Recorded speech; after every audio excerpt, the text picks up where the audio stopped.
I'm Cynthia Chinley, VP of Programs, and we're so excited to have Peggy Rozhon, who organized tonight's program. She is a former president of AAUW. She has a degree in speech and drama from DePaul University in Chicago. She was a music coordinator for a local church for over 9 years and is a local business owner. I welcome Peggy Rozhon to describe tonight's program. Good evening, everyone. What Cindy Chinley doesn't know is that I used to do singing telegrams, but that's a really long story. Okay, before we begin our wonderful program on this month being Women's History Month, I would like to introduce to you the incredibly nice and kind and talented people who said, yes, Peggy, I will participate and will be presenting this evening. So first, we have Antoinette Wrubel, who was a theater arts teacher and director at Crystal Springs Upland School for 36 years. Her family became co-siders in 1979. Antoinette has a BA from Emerson College and an MA from Stanford University. She has volunteered her skills and her time as a reading tutor at Moonridge and as an AAUW speech direct coach for Half Moon Bay High School students since 2015. And her life's North Star is, at its core, theater is an art of empathy and understanding. Afsoon, if you would raise your hand. Afsoon Shahrdar is an honors graduate of UC Berkeley's prestigious architectural school and has been a Peninsula resident since 1976. Even before becoming an active member of the Board of Realtors in 1988, she had experience in San Mateo real estate as an investor, and I say good for you. Afsoon is a League of Women Voters board member from North and Central San Mateo County. Afsoon has a keen interest in political matters and in exploring the amazing women of United States suffrage history. Robert Cooney is very familiar with our topic tonight, having written the history, Winning the Vote, the Triumph of the American Woman Suffrage Movement. And Bob has presented it to us before. And he wrote this book here in Half Moon Bay, and it took him about a decade to produce it. It's quite beautiful. There are 1 or 2 copies in the back. It's been generously referred to as the Bible of the suffrage movement. He also did research throughout the country and deeply appreciated the encouragement and support he received from the national AAUW and many chapters like ours. Bob grew up in the Bay Area, worked as a graphic designer and editor, and has long been committed to social change efforts. Born and raised in Stockton, raise your hand, Penny. Penny Burke is, I'm surprised. Penny Burke is a third-generation Californian. Penny graduated with a BS in biology from the University of Santa Clara and a Doctor of Pharmacy degree from the University of the Pacific. From 1985 to 1987, Penny and her husband called Half Moon Bay home, and she worked those 2 years at St. Catherine's Hospital in Moss Beach. So if any of you between 1985 and 1987 had an accident and had to go to St. Catherine's, you may have run into Penny way back then. A job transfer necessitated a move to Kirkland, Washington, where she and her husband welcomed 3 children. Returning to Stockton to dean her family, Penny worked for the San Joaquin County Behavioral Health Services in their outpatient pharmacy. The clinic's formulary consisted of only psychotropic drugs. Penny and husband Jim are now happily retired in Half Moon Bay and are loving all that the coast-side offers. Linda Meyer is approaching a decade of coast-side residency. Her road here included stops at many other wonderful locations in the U.S., but none that felt just right until she came upon the Half Moon Bay area. She retired as a lieutenant colonel from the Air Force. After 25 years of piloting various aircraft, Linda decided to start a new journey and went back to school. She completed a Master's of Social Work at the University of Southern California and began a career in social work and clinical therapy. She is currently a trauma psychotherapist with Mindful Child and Family Therapy in Half Moon Bay. Linda is honored to have the privilege of performing and sharing knowledge of some of the incredible women that have blazed the trails we followed. So thank you to them, and I gotta get my little clipper, and we can start this show. And thank you to the National Women's History Alliance. Our thanks to a group of women from Santa Rosa, California, who way back in the 1970s were determined to chronicle the amazing stories of women in this country, called the National Women's History Project. Their first major effort was declaring the week of March 8th to be Women's History Week, coinciding with International Women's Day. In 1980, President Jimmy Carter issued the first presidential proclamation declaring the week of March 8th as National Women's History Week.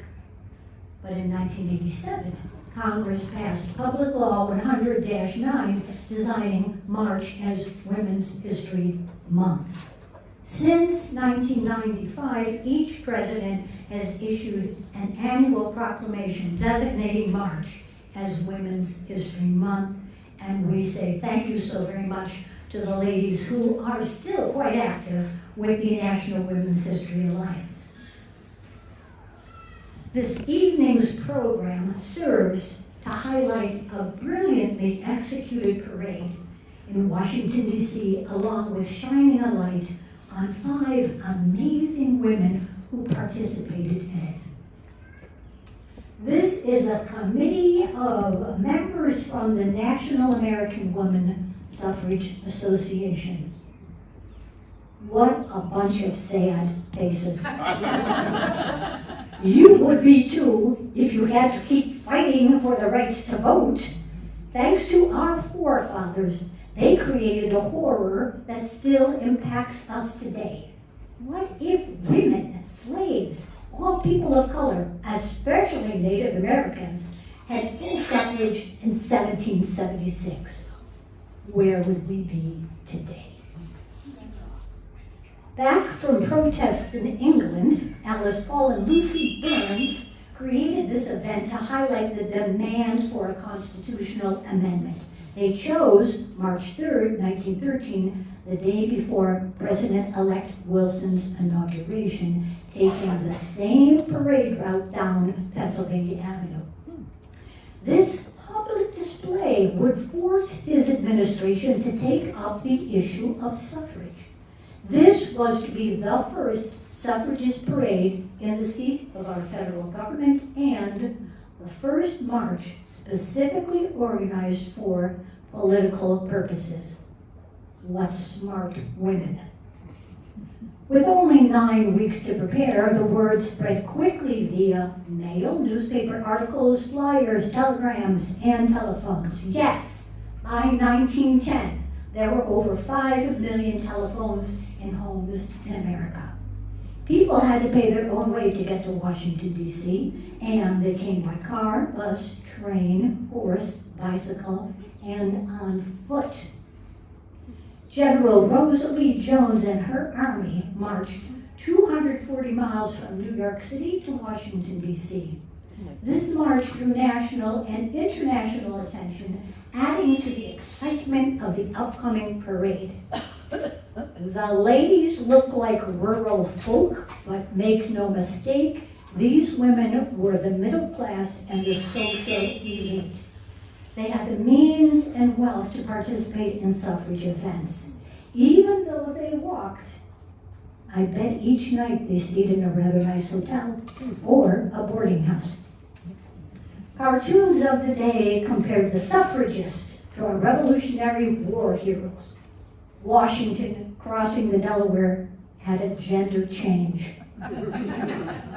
This cartoon reimagines the spirit of '76 with the ladies. Now this map gives a visual as to where women have full enfranchisement in 1913. Note it is heavily on the west coast.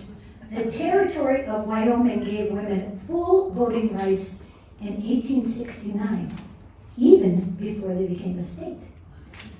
They did not have opera houses or things of culture.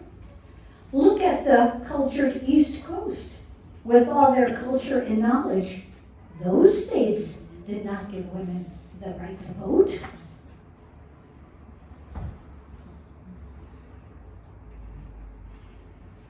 One of these women is Jane Burleson, the Grand Marshal of the parade.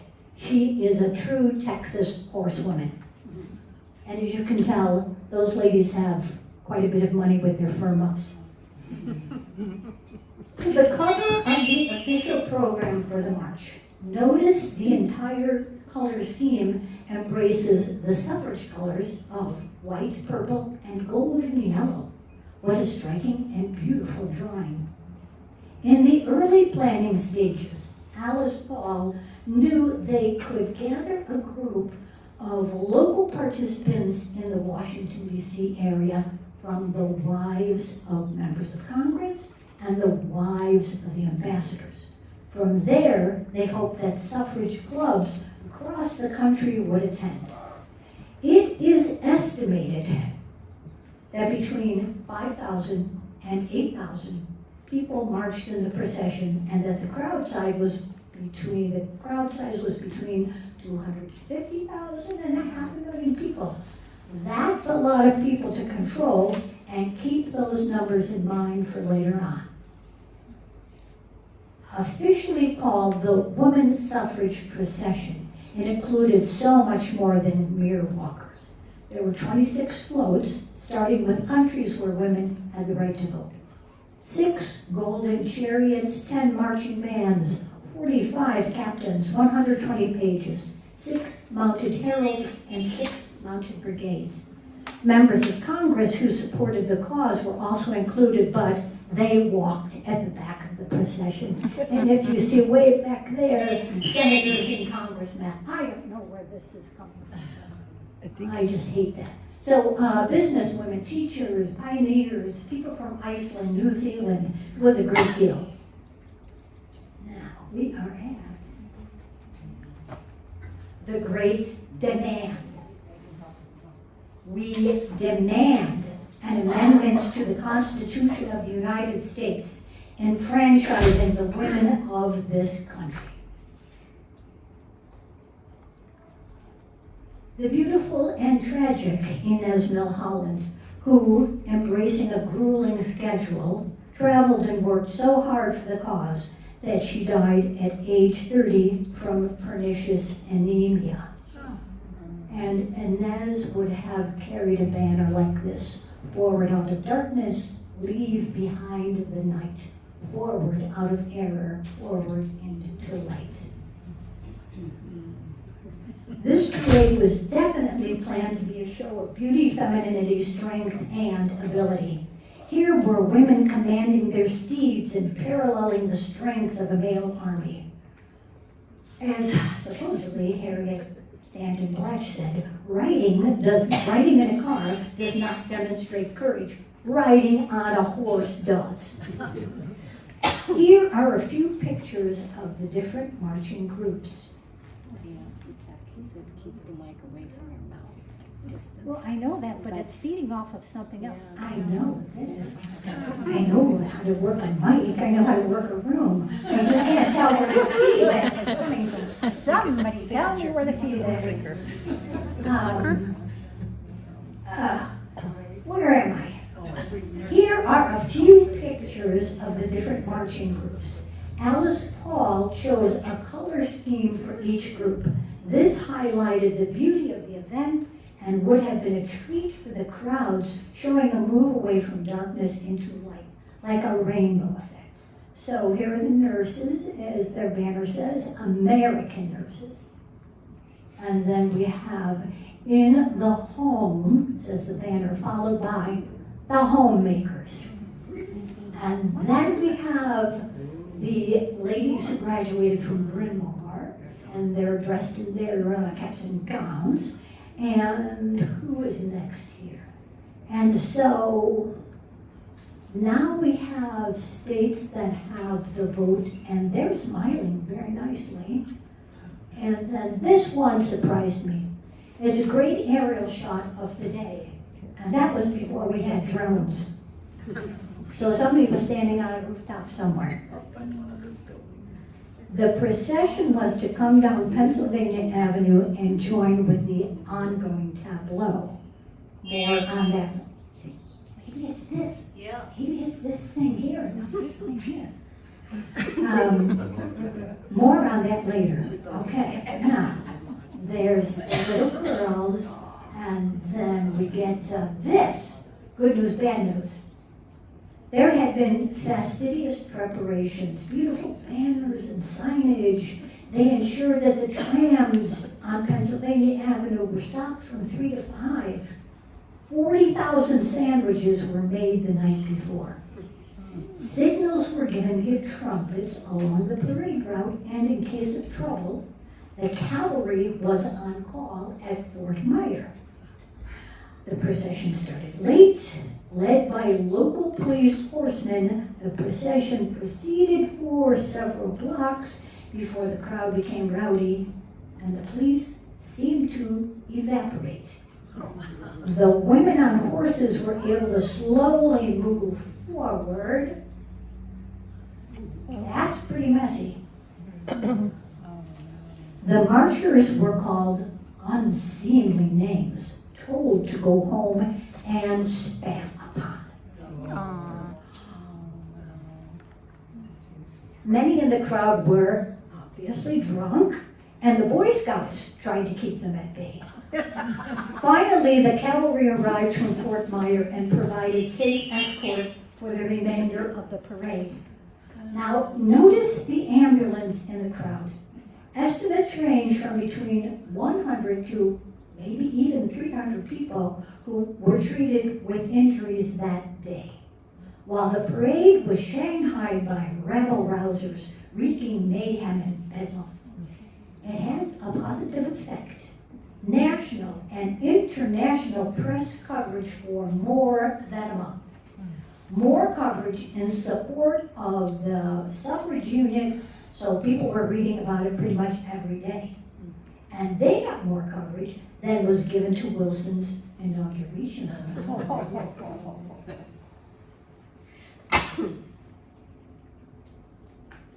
37 committees were needed to arrange this huge event.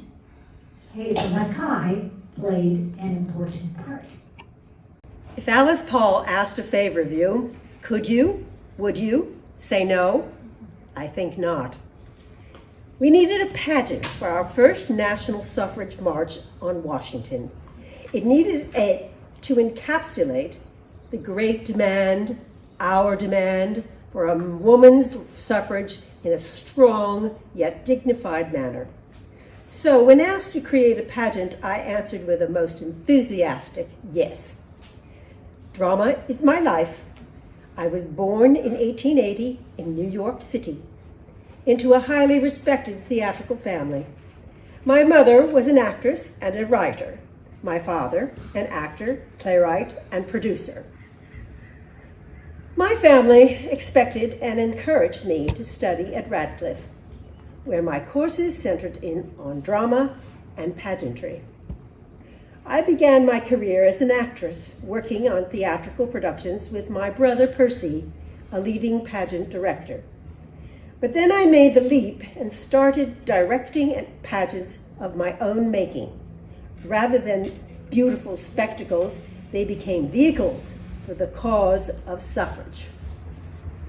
I can only state my firm belief that a pageant has more power to convince people of the truth of our cause than any other means. A pageant is a forceful and vivid form of drama. Pantomime, stirring music, masses of people, striking costumes, strong contrasts in situation. During events such as these, our emotions are swayed. Our very innermost being is touched. To create the pageant entitled Allegory, I called upon the classical images of ancient Greece. Here I will share a few synopses. As musicians start to play the Star-Spangled Banner, the figure of Columbia appears among the columns of the U.S. Treasury Building, dressed in a breastplate and helmet, her cloak of red, white, and blue descending the long flight of marble steps. To the strains of Verdi, Wagner, and Mendelssohn, Columbia summons forth her court: justice, charity with a little girl and boy scattering rose petals, liberty, portrayed by my wonderful choreographer, Florence Fleming Noyes, dancing in bare feet, peace, who released white doves, plenty with cornucopias of fruit, and the final character of hope, accompanied by 50 young girls carrying balloons.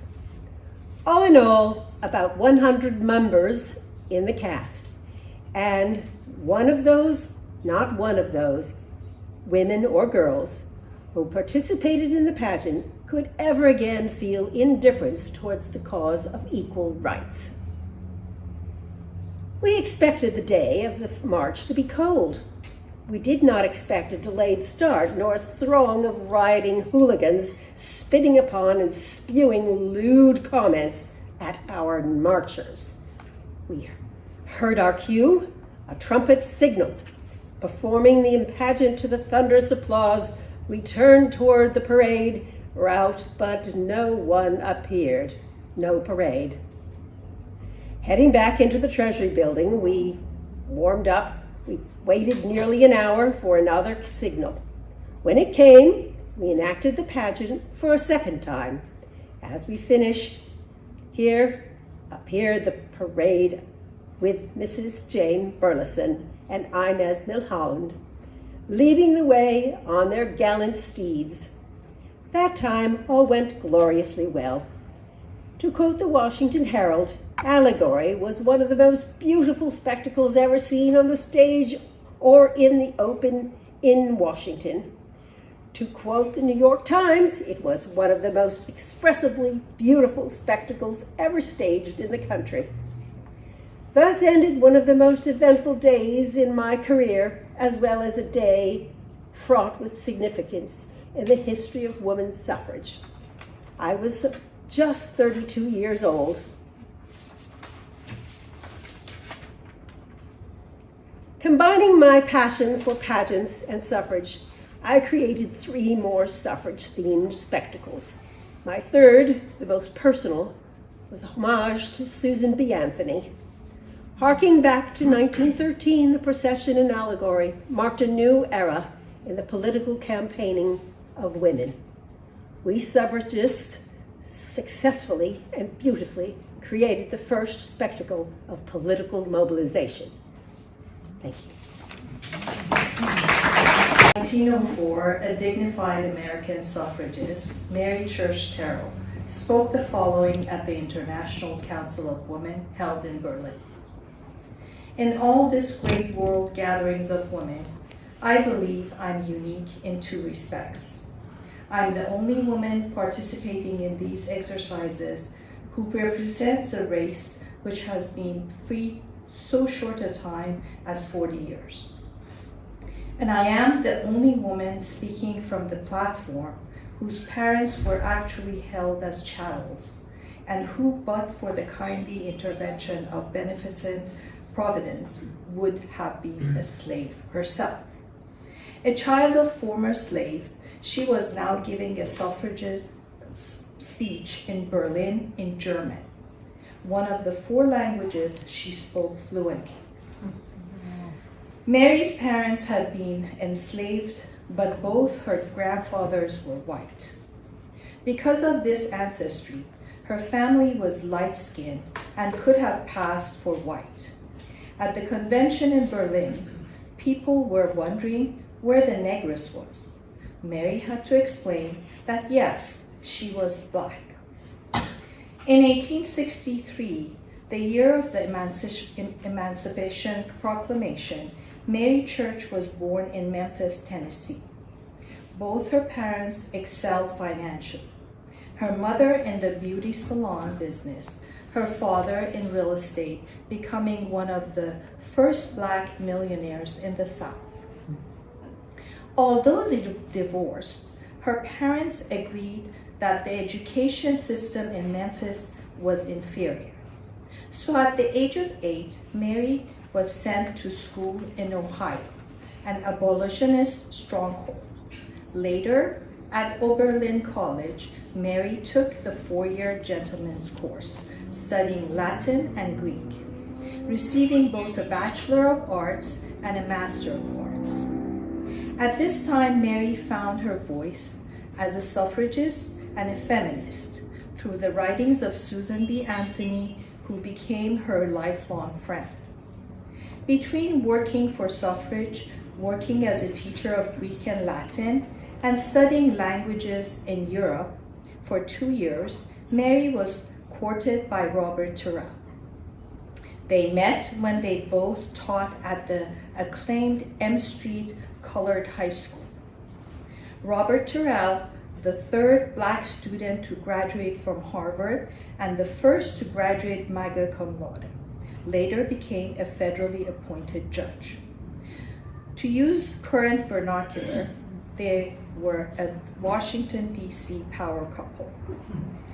Mary Church Terrell was a lecturer, educator, writer, and political campaigner. She described herself as a dignified agitator, always impeccably dressed, maintaining a sense of decorum. As a suffragist, she noted, "A white woman has only one handicap to overcome, that of sex. I have 2, both sex and race. I belong to the only group in the country which has 2 such huge obstacles to surmount. However much the white woman of the country needs suffrage, colored women need it more." Mary Church Terrell's accomplishments are staggering. She was the founder of the National Association of Colored Women, their motto, "Lifting as we climb." She was a charter member of the NAACP. She served on the executive committee of the Women's International League for Peace and Freedom. She was the first black member of AAUW after winning an anti-discrimination suit in 1948. Always a teacher and mentor, Mary aided 22 young women at Howard University in forming the Delta Sigma Theta sorority, founded on January 13, 1913. Just 6 weeks later, they all marched in the suffrage parade with other university women. This was not Mary's first protest, nor would it be her last. In 1950, at the age of 86, Mary and friends tried to eat at a Washington, D.C. restaurant, but were turned away because they were black. This set up the basis for their court challenge. Through picketing and court appeals, the case went before the Supreme Court. On June 8, 1953, the Supreme Court ruled unanimously in favor of the city's old anti-discrimination laws dating back to 1872. Restaurants must open their doors to all, regardless of race. A bold and righteous win for Mary. A recognized suffragist and civil rights leader, Mary Church Terrell lived to be 90 years old. She always lived as a dignified agitator.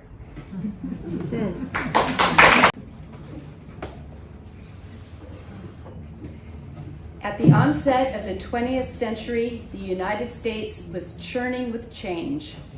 2 million immigrants crossed the Atlantic, fleeing Europe for a better life.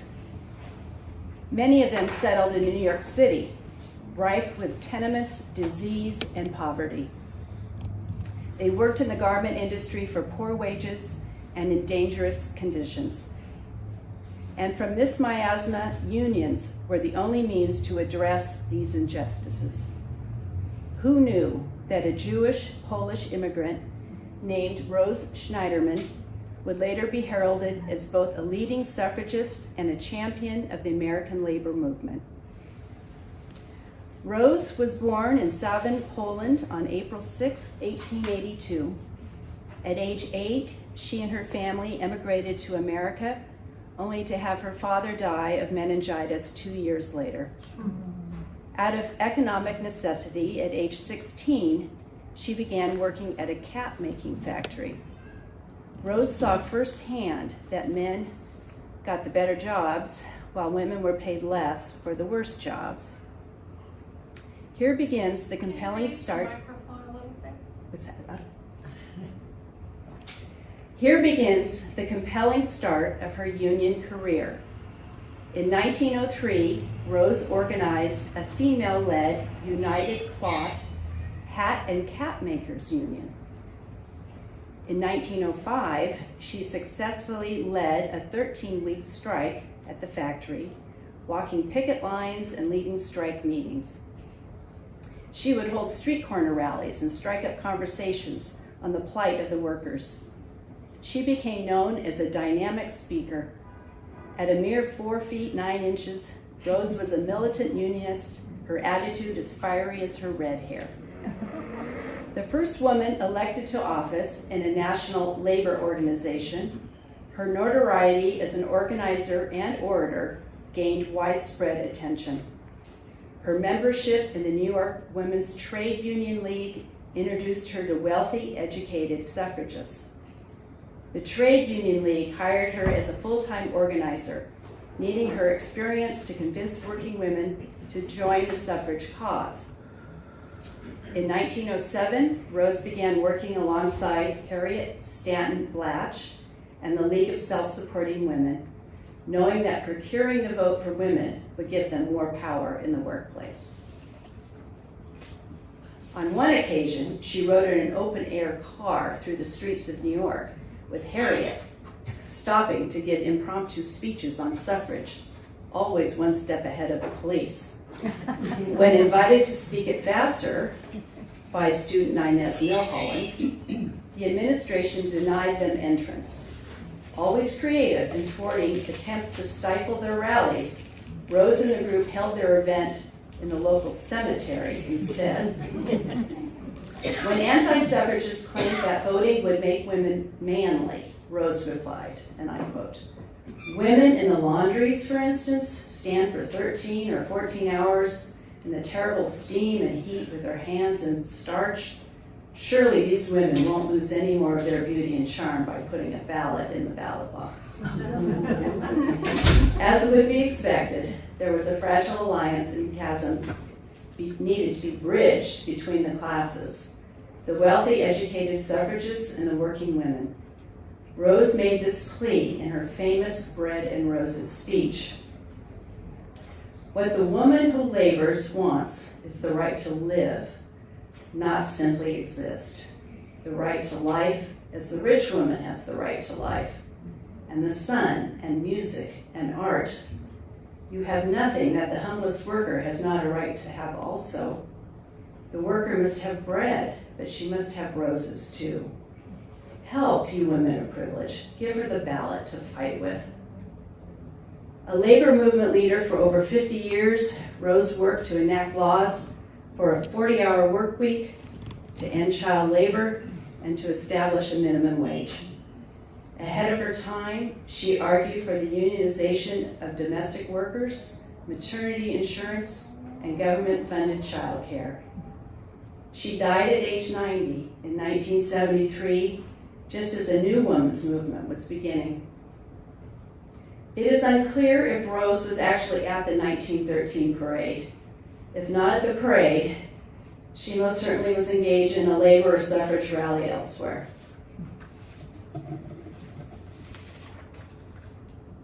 Later that year, we can confirm that she led a march to the White House and spoke with President Wilson, encouraging him to support a constitutional amendment. Rose Schneiderman, an incredible woman, a champion for suffrage. I'm talking about meeting Marie Louise Bottineau Baldwin.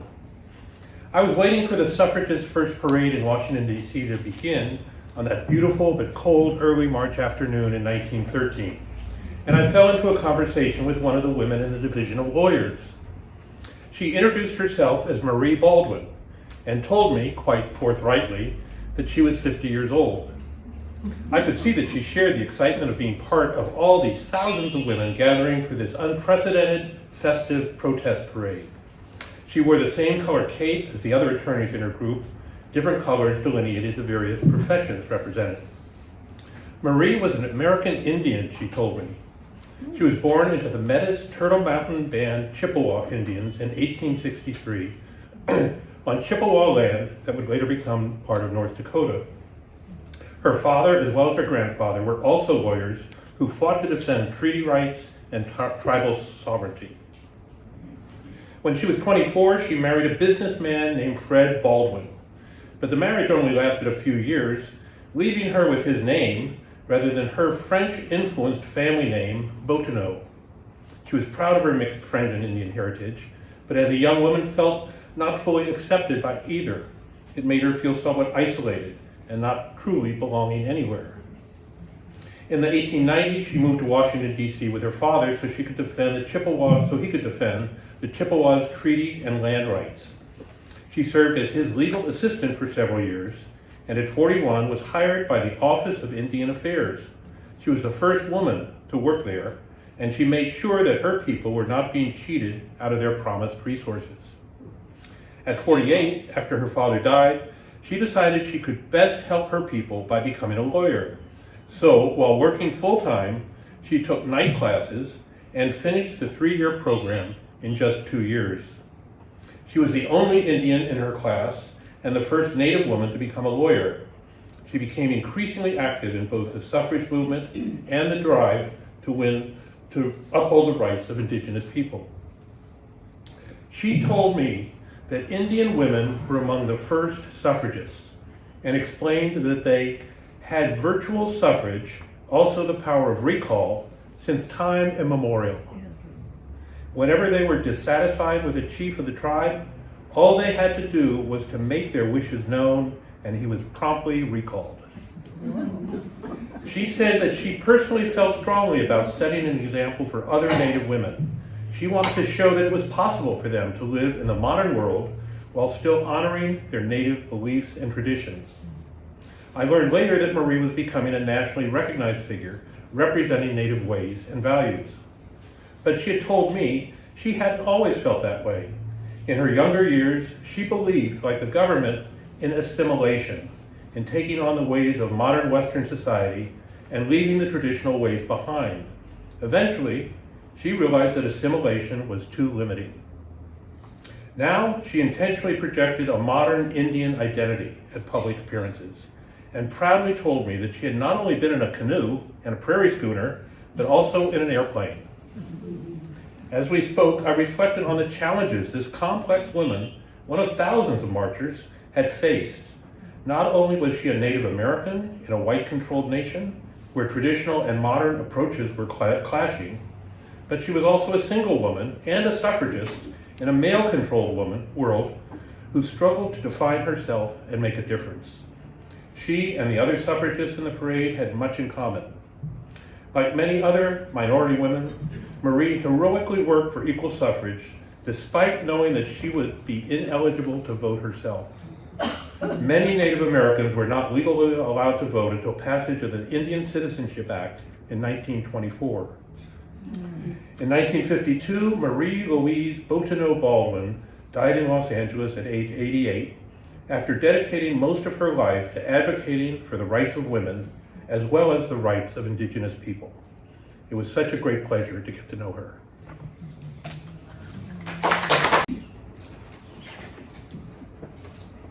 As a child, you cannot fully comprehend the gift of being born into an exceptional family.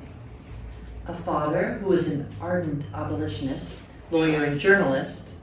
A mother who was the face of the American women's suffrage movement. Harriot Stanton grew up in a home open to the ideas of social justice and equality. Before she was even born, her mother, Elizabeth Cady Stanton, along with the legal help of her father, Henry Brewster Stanton, organized the first women's rights convention, held in Seneca Falls, New York, in 1848.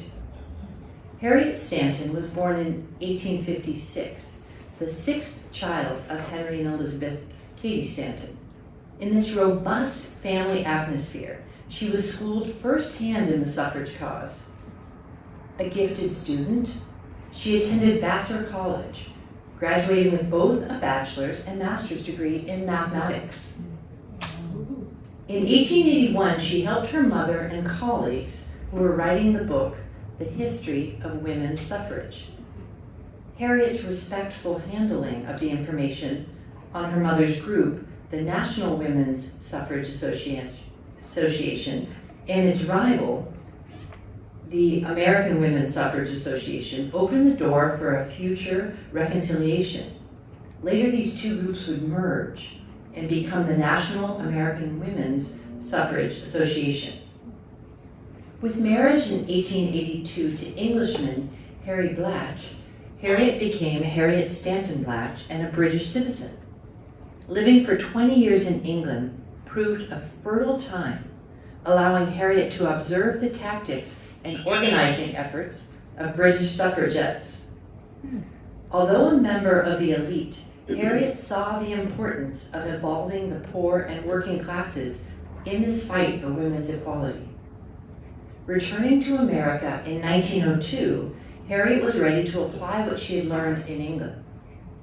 American suffragists had relied mainly on speeches, pamphlets, and flyers to spread the cause. Now was the time for action and events that would garner widespread newspaper attention. Harriet organized outdoor rallies, car and train tours, pageants, and parades. What was important was the publicity, keeping women's suffrage in the American conversation.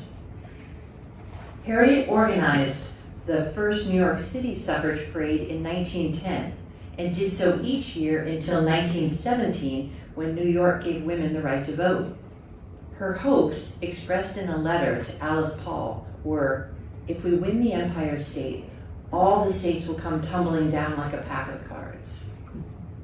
That 1910 parade was said to be the inspiration for the 1913 Washington Parade.